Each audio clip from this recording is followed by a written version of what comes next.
오늘 말씀의 제목은 여호와를 앙망하는 자. 여러분 마지막 31절에 오직 여호와를 앙망하는 자라고 되어 있죠. 여호와를 앙망하는 자에 대한 말씀을 함께 나누고자 합니다. 미국에서 태어난 중국 2세 크리스토퍼 위안이라는 사람이 쓴 다시 집으로라고 하는 책에 나오는 자서전 같은 시로합니다. 이 위안은 미국의 저명한 치과대학에 다니는 촉망받는 젊은이였습니다. 엄마 안젤라 위안은 남편과 치과병원을 운영하는 치과의사였습니다. 아들도 이제 치과병원을 치과의사가 돼서 이제 온 가족이 이렇게 살려고 했던 그런 가정입니다. 미국에 성공한 정착 이민 1세대였습니다. 그런데 이 가정에 어려움이 닥쳤습니다. 아들 둘이 있었는데 큰아들은 방탕한 생활하다가 집을 나가 실종 상태였고, 유일한 희망이었던 둘째 아들 위안도 대학을 다니다가 어찌 됐는지 마약을 하게 됐고 동성애에 빠졌고, 그리고 난 동성애자다라고 밝히고 학교도 그만두고 집을 나가버렸습니다. 엄마 안젤라 위안은 자신은 열심히 노력하고 나름대로 애를 쓰고 그래서 성공한 줄 알았는데 자녀 둘이 다 저렇게 되고 나니까 인생이 허무해졌습니다. 인생이 송두리째 날아가 버린 느낌을 받습니다. 한때 내 아들들은 다 학교에서 촉망받는 공부 잘하는 학생들이라고, 그리고 치대를 들어간 둘째 아들은 앞으로 내 가업을 밀려줄 촉망받는 아이라고 생각을 했는데 갑자기 저렇게 돼버리니까 내가 이런 인생 살아서 무엇하나 라는 생각을 하고 죽고 싶었습니다. 우연히 이제 정처 없이 기차를 타고 여행을 하는 중에 우연히 열차에 있는 전도서 책자를 받아 읽게 됐습니다. 거기서 그의 굳어진 심장을 깨는 한 문장 하나 발견했습니다. 이런 문장이었습니다. 어떤 다른 것도 우리를 예수 안에 있는 하나님의 사랑에서 끊을 수 없다. 하나님이 사랑하신다. 이런 말씀, 로마서에 있는 말씀, 로마서 8장 39절이죠. 이 말씀이 확 들어왔어요. 아, 하나님이 나를 사랑한다고? 내 집이 이렇게 찢어지고 망가졌는데, 나 죽으려고 하는데, 나 같은 사람을 하나님이 사랑할 이유가 없을 텐데 라고 할 때 마음에 아주 작고 그러나 견고한 음성이 들렸습니다. 위안아, 너는 내 사랑하는 자녀다. 너의 가정도 내가 사랑하는 가정이다. 그 마음이 탁 드는 거예요. 이 한마디의 위로를 받고 가까운 중국인 교회에 찾아가서 내가 여행을 하다가 이런 상황인데 이런 말씀을 듣고 내가 마음에 감동이 돼서 찾아왔노라고, 여기 맞냐고 그래서 교회를 다니기 시작을 했어요. 그리고 목사님한테 우리 사정을 얘기를 하고 우리 아들들이 이렇게 됐다고 얘기를 하고, 그러니까 중국 여러분 이민교회는 아주 작은 교회들이거든요. 온 교회가 함께 모여 중보 기도를 시작했습니다. 통곡을 하고 기도하고 시작했어요. 그리고 주일마다 모여서 모일 때마다 모여가지고 중보 기도를 시작을 했고, 7년 동안을 집 나간 첫째 아들과 동성애자가 밝히고 모든 걸 포기하는 둘째 아들을 놓고 기도하기 시작했는데 7년이 지난 어느 날 경찰서에서 전화가 옵니다. 치과대학을 다니던 둘째 아들이 마약을 하다가 지금 잡혔다고, 감옥에 가게 됐다고. 기도했는데 절망적인 일이 생긴 거예요. 그래도 열심히 모든 교회들이 모여서 중보기도를 계속 시작을 했습니다. 하나님 살려달라고. 그런데 놀라운 일이 벌어집니다. 감옥에 들어간 둘째 아들이 거기서 전도를 받아 예수를 영접합니다. 그리고 동성애를 포기하고, 그리고 개과천선을 내서 감옥에서 나와 무디 성경학교에 들어가서 공부를 하고, 휘튼 대학이라는 아이비리그 대학에 들어가서 공부를 마치고 그는 동성애 사역자가 됩니다. 미국과 전 세계 다니면서 내가 동성애를 했고 인생이 망가졌는데 이렇게 내가 살아났다고. 나는 죄인이었지만 이제는 하나님의 사랑받는 자녀가 됐다고. 그런 간증을 그렇게 하고 다니고 그 책에 있는 한 줄을 그냥 그대로 제가 읽어드리겠습니다. 저는 성경을 읽으면서 내 정체성을 규정하는 것은 예수 그리스도 한 분임을 깨달았습니다. 출소하고 집으로 돌아오는데 현관 로비에 가득 채우고 있던 로란 리본을 평생 잊지 못합니다. 리본 한 구석 한 구석에는 나를 부르는 기도가 다 적혀 있었습니다. 기도가 나를 바로 세웠습니다. 그리고 나는 깨달았습니다. 나는 언제든지 돌아갈 집이 있다는 걸 알고 감사하게 생각했습니다. 이러고 자사전이 마쳐집니다. 여러분, 이 위안 가정은 자녀가 잘 되고 그 다음에 사업이 잘 될 때는 피곤한 줄 몰랐을 거예요. 잘 되는 줄 알았을 거예요. 그런데 아무리 사업이 잘 돼도 인생 의미를 모르면 피곤합니다. 힘듭니다. 오늘 본문에 보시면 요즘 우리가 잘 쓰는 단어가 다 나와요. 한번 본문을 보실게요. 자, 30절입니다. 피곤, 곤비, 넘어짐, 쓰러짐. 다 같은 단어가.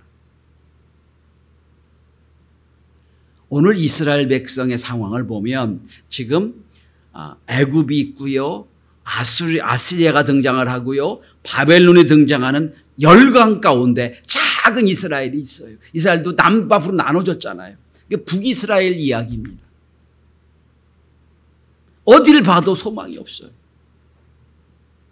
뭔가 하려고 하면 넘어지고 뭔가 하려고 일어나면 꼭 넘어지고 쓰러지고 이제 좌절된 상황. 이 상황인 이스라엘 백성들 이사야에게 하나님이 주신 예언의 말씀이에요. 저는 오늘 우리 성도들 여러 가지 질병으로 사업상 또 자녀 문제 때문에 피곤하고 곤비하고 일어나고 싶으면 또 쓰러지고 넘어지는 이런 성도들에게 오늘 하나님이 위로와 생명의 말씀이 전달될 수 있기를 바랍니다. 곤비하고 피곤하고 넘어지고 쓰러질 수밖에 없는 상황에서 오늘 본문에 보시면 이런 말씀이 있습니다. 독수리의 날갯짐이 하늘 올라갔던 것처럼 새 힘을 얻을 것이다. 어떻게 하면 새 힘을 얻을 수 있을까요? 어떻게 하면 이 절망과 이 피곤과 이 곤비의 상황에서 벗어날 수 있을까요? 첫째는 하나님 되심을 인정해야 됩니다. 하나님의 주권을 인정하는 것이 첫 시작입니다. 하나님의 주권을 인정하셔야 돼요. 자, 여러분 마태복음 16장에 보시면 우리가 너무 잘 아는 얘기가 나와요. 예수님이 가이사랴 빌립보 지역을 지나는 제자들에게 물으세요. 얘들아, 사람들이 나를 뭐라고 부르더냐? 아, 더러운 세례 요한이 더러운 엘리야라 합디다. 더러운 모세가 살아왔다 합디다. 예수님 또 물으세요. 그래? 너희는 나를 누구라 부르느냐? 여러분, 가이사라라는 얘기는 황제란 뜻이거든요. 옛날 시대 로마 시대는 여러분 어느 지역에 신도시를 개척하고 건물을 쫙 세우고 새로운 거점 지역을 만들어 놓고 이름 붙이는 걸 가이사라로 붙였어요. 황제가 지은 신도시란 뜻이에요. 빌립보가 황제가 만든 신도시예요. 그러니까 이스라엘 예수님 제자들이 다 시골뜨기 촌사람 어부들이잖아요. 일평생 그냥 판잣집에서 일평생 그냥 단층짜리 그 바위로 만든 집에 살던 사람들이 가이사랴 빌립보에 가니까 막 고층 건물이 즐비하고 화려하고 깨끗한 데를 갑니다. 현대 문명의 총화예요. 그래서 물으시는 거예요. 어쩌고 초라하게 있고 참 가난하고 참 촌스러운 게 줄줄 흐르는 제자들을 데리고 다니 예수님 물으시는 거예요. 얘들아, 너희는 나를 누구라고 부르느냐? 이걸 현대어로 번역할게요. 얘들아, 너희 인생에 나는 누구냐? 물으시는 거예요. 너의 인생에 나는 어떤 의미를 갖고 있냐? 이거 물으시는 게 주님의 질문이에요. 너의 인생에 난 누구냐? 지나가는 나그네냐? 너의 인생에 나는 누구냐? 이걸 물으시는 게 너는 나를 누구냐 부르시는 거 똑같은 거예요. 같은 차원의 말씀이에요. 여러분, 하나님은 오늘 우리에게 질문하십니다. 너의 인생에 나는 누구냐?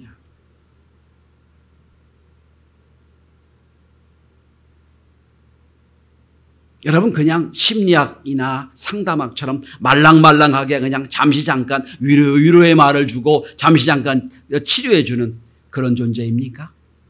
아니면 천지를 지으시고 나를 지으시고 나 환경을 움직이시는 천지주이신 하나님을 믿으십니까? 그 차이예요. 오늘 우리는 너무 말랑말랑하고 심리학이나 뭐 상담학이나 이런 쪽에 어떤 이론적인 것만 그런 것 같은 하나님 믿을 때가 많아요. 여러분, 오늘 그러니까 27절을 보세요. 야곱이 이스라엘 백성들이 이렇게 얘기하는 겁니다. 어찌하여 내 길은 여호와께 숨겨졌으며 하나님 나를 왜 모르십니까? 내가 가는 길 왜 몰라주시고요. 그리고 내가 이 안타까워하는 송사가 뭐예요? 재판이잖아요. 이 재판은 왜 자꾸 숨겨졌습니까? 원통해 하는 거예요. 여러분, 그때 여러분 28절을 주목해 보세요. 그때 하나님 이렇게 말씀해요. 너는 알지 못하였느냐? 듣지 못하였느냐? 땅끝까지 창조하신 이가 누구냐? 물으시는 거예요. 여러분, 28절은 21절의 운율을 가지고 답을 주시는 거예요. 21절 보시기 바랍니다. 너희가 알지 못하느냐? 너희가 듣지 못하였느냐? 태초부터 너희에게 전하지 않았느냐? 땅의 기초가 창조될 때 너희가 깨닫지 못하였느냐? 내가 누군 줄 아느냐? 그런 뜻이에요. 여러분, 주님의 주되심을 인정할 때 문제 해결됩니다. 그래서 사도 베드로가 고백하잖아요. 주는 그리스도십니다. 나의 구세주입니다. 이럴 때 주님이 아주 축복했던 거예요. 저는 이 시간 우리 성도들이 주님의 주되심, 주님의 로드십, 창조주 하나님, 이 하나님을 믿는 역사가 있길 바랍니다. 거기서부터 시작이 되는 거예요. 거기서부터. 그거 안 믿으면 아무 소용이 없어요, 여러분. 무디 선생님이 열심히 목회하고 있는데 청년들이 어제 수련회 갔다 와서 피곤하겠지요. 그러나 정신 좀 잘 차리시기 바랍니다. 여러분, 어떤 학생이 찾아와서 묻더래요. 목사님, 내가 예수님을 참 좋아하는데 예수님에 대한 성경 공부를 좀 하고 싶은데 성경 읽으니까 처음부터 끝까지 다 기적입니다. 근데 요즘 기적 못 믿잖아요. 기적을 다 빼고 성경을 어떻게 읽으면 좋겠습니까? 라고 물었더니 모디가 얘기했답니다. 학생, 당신 말 이해하는데 성경에 기적을 다 빼면 2장만 남을 거예요. 성경 앞장과 뒷장만 남을 거예요. 그랬답니다. 무슨 뜻이에요? 하나님이 구세주, 천지 주인이심을 믿을 때 역사가 나타나는 거지, 이것 빼고 저것 빼고 빼고 아무것도 안 남아요, 여러분. 하나님이 천지 주인이시다. 내 인생의 주인이시다. 로드십을 인정할 때 시작이 첫걸음이 되는 겁니다.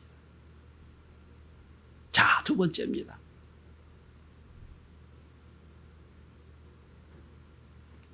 자, 이제 그 하나님을 창조주 하나님으로 내가 믿는다면 이제 우리가 할 일은 그 하나님 앞에 나의 원통함, 나의 처지, 나의 문제를 다 쏟아 부어야 됩니다.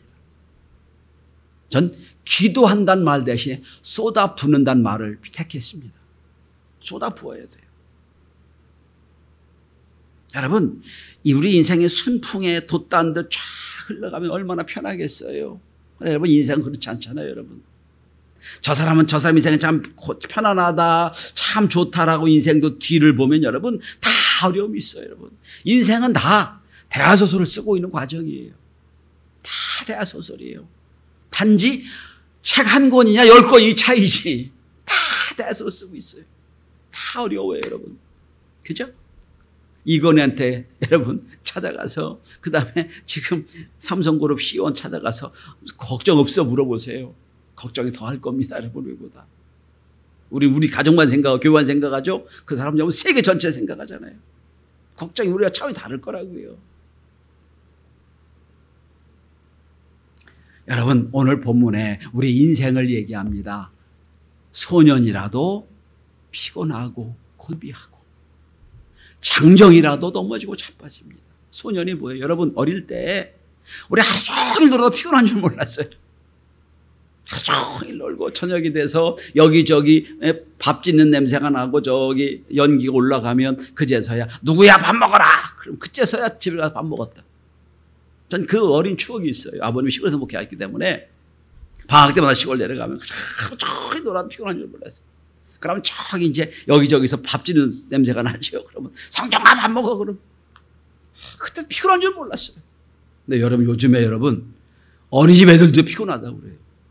피곤하대요. 피곤이 뭔지 모르는데. 장정이 누구예요? 가장 힘 있을 때 30대 40대 힘 있을 때 열심히 일할 때. 그런데 넘어져요. 날마다 넘어져. 뭔가 하려고 하면 넘어지고 하려고 하면 넘어지고 넘어지고 자빠진다고 돼 있죠. 그게 인생이에요. 근데 여러분 중요한 게 하나 있어요. 육체가 피곤하면 쉬면 돼요. 충분히 쉬면 육체가 힘을 얻어요. 그런데 여러분 내 영혼이 피곤하고 정신이 피곤하면 아무도 해결할 방법이 없어요. 그건 유일하게 하나님만 해결하셔야 돼요. 방법이 없어요, 여러분. 내가 생각 안 해도 자꾸 생각이 나요. 자꾸 막 정신이 복잡해요. 하나님의 천지를 지으신 하나님이 우리의 코에 생기를 넣어준 그 하나님이 영혼 청화시키지 않으면 방법이 없어요.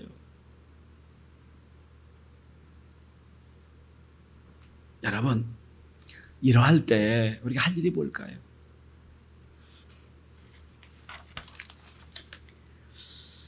성도 여러분, 우리 신앙생활이 늘 고상하고 멋진 것만은 아니에요. 신앙생활이 여러분 치사할 때도 많고요. 신앙생활하다 보면 아이고 참 민망할 때도 많아요. 성경을 한번 보시면 여러분 다윗 그러면 우리는 예수님 이승 다음으로 제일 많이 사랑받는 사람이에요. 성경 이름이 제일 많이 나온 사람이 다윗이에요. 다윗 그럼 우리는 뭐만 생각합니까? 골리앗과 전쟁에서 이긴 사람. 막 멋진 사람. 여러분 다윗 그렇지 않아요. 여러분 가만히 보시면 다윗이 얼마나 힘든 인생을 하는지 몰라요.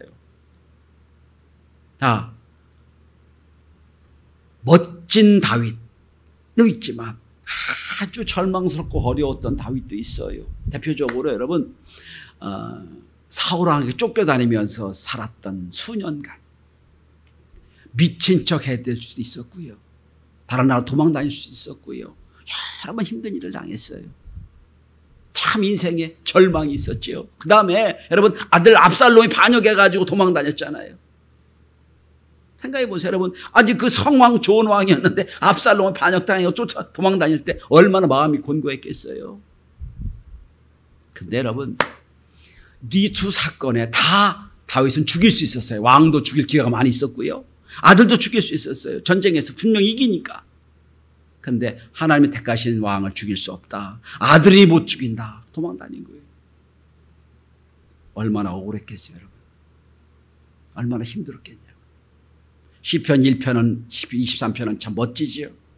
근데 여러분 성경 곳곳에 보면 다윗이 쫓겨다니면서 억울하고 안타까운 심령을 하나님께 막 쏟아부을 때가 많아요.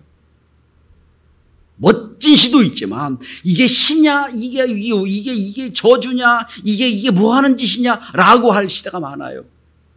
대표적으로 여러분 찾지 마세요. 제가 읽어드릴게요. 시편 140편에 보면 이런 구절들이 나옵니다. 나를 애워싸는 자들을 그들의 머리에 들 때에 그들의 입술에 재난이 그들을 덮게 하소서. 뜨거운 숯불이 그들 위에 떨어지게 하시며 불 가운데와 깊은 웅덩이에 그들로 하여금 빠져 다시 일어나지 못하게 하옵소서. 이게 기도예요, 저주예요. 불로 막 저의 머리에 있게 해달라고 숯불을 막 내려쳐가지고 저들 일어나지 못하게 해달라고. 이게 저주 같아요.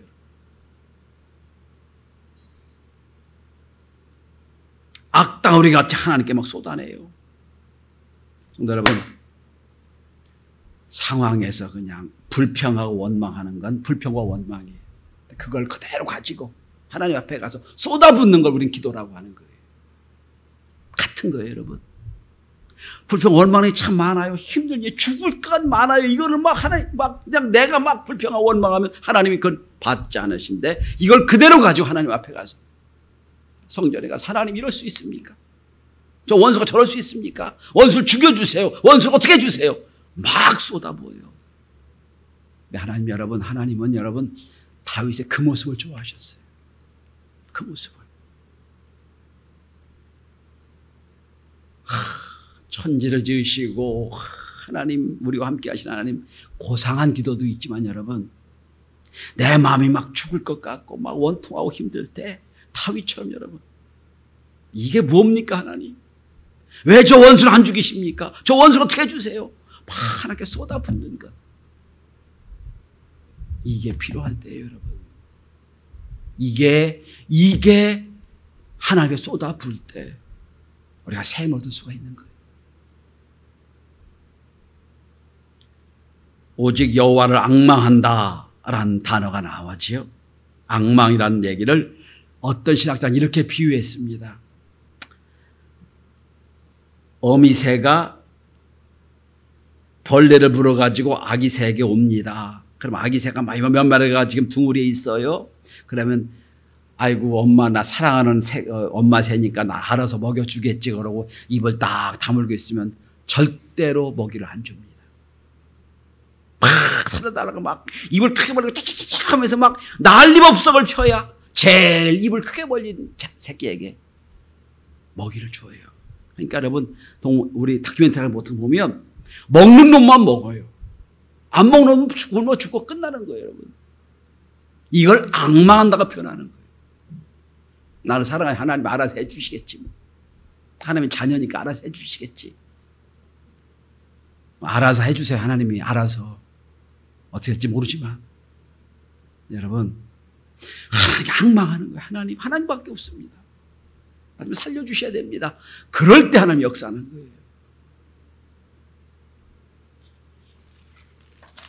자, 주의 주되심, 하나님 되심은 주권을 인정하고 하나님께 쏟아붓습니다. 그리고 30절 마지막 31절입니다. 오직 여호와를 앙망하는 자가 되어야 됩니다. 여러분, 앙망이란 단어는 눈을 들어 바라본다는 뜻이에요. 앙망, 바라보는 거예요. 하나님 앞에 바라보는 거예요. 여러분, 바로 앞에는 26절을 한번 주목해 보십시오. 26절. 제가 읽지 않았습니다. 바로 본문 앞에 26절. 이렇게 성경은 말합니다. 너희는 눈을 높이 들어 누가 이 모든 걸 창조하셨나 보라. 뭐라고요? 눈을 높이 들으라고요. 앙망하라고요. 앙망하라고요. 눈을 높이 들어. 하나님을 바라보라고요. 여러분, 환경과 처지를 바라보면 날마다 죽을 지경이고 날마다 피곤하고 날마다 고민이에요. 그 환경을 만드신 하나님을 바라보는 거예요. 하나님, 눈을 높이 들어 바라보는 거예요.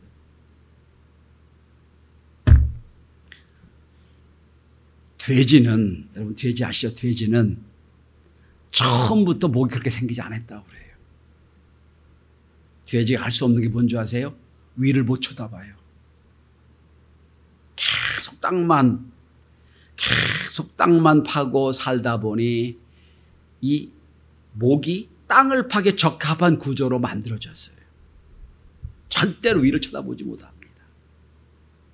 혹시 우리도 계속 땅만 보고 살다가 이 목이 굳어져 가지고 하나님을 앙망해야 할 자리에 앙망하지 못할 그런 상황이 아닌지 모르겠어요.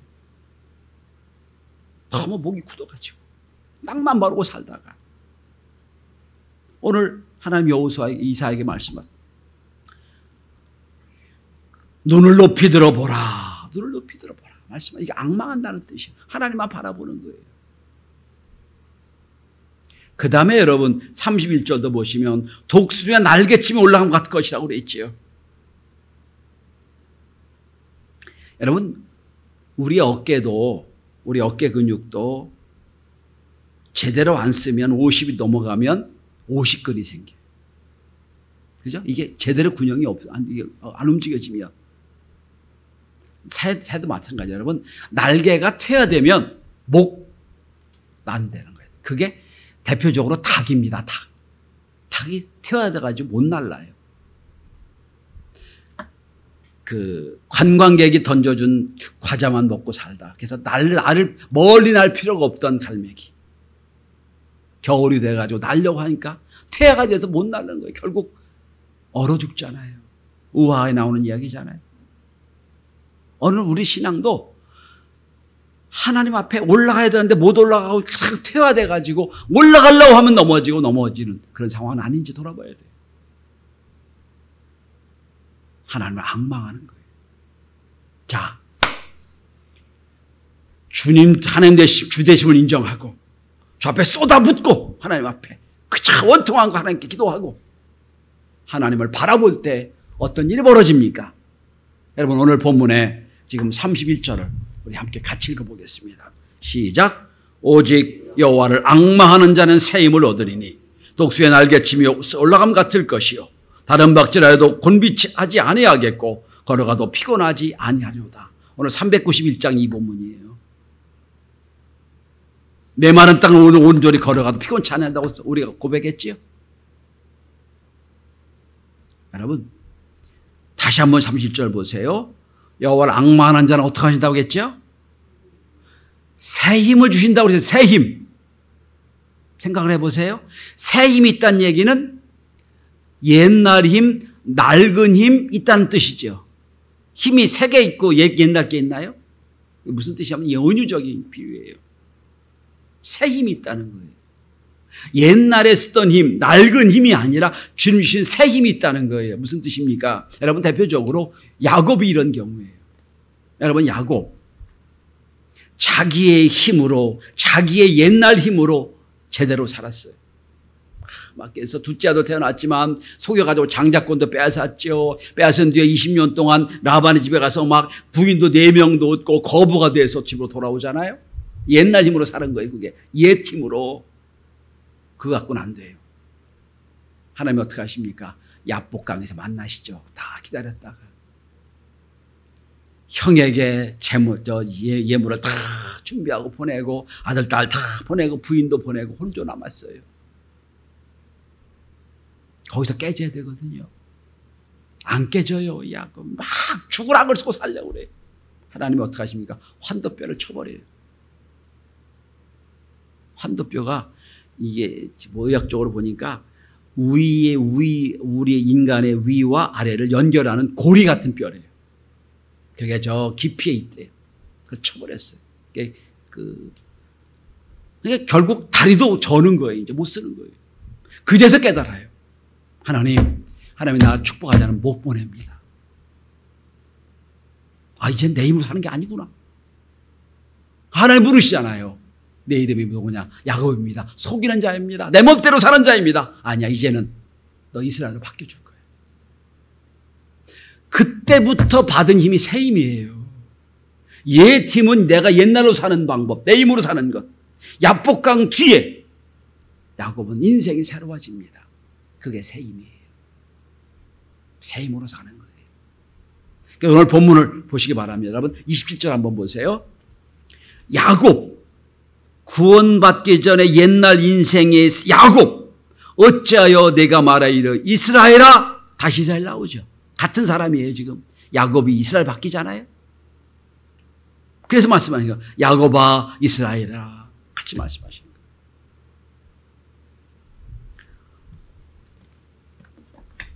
말씀을 정리합니다. 구세군을 만든 부처대장은 이런 말을 했으면 상당히 충격적인 말입니다. 마지막 때가 되면 많은 사람들이 하나님이 도우심 없이도 신앙생활 하려고 하게 될 거다. 많은 목사들이 성령이 도움이 없어도 목회 잘하는 목회를 하려고 할 거다. 그러면 그때가 마지막이 될 것이다.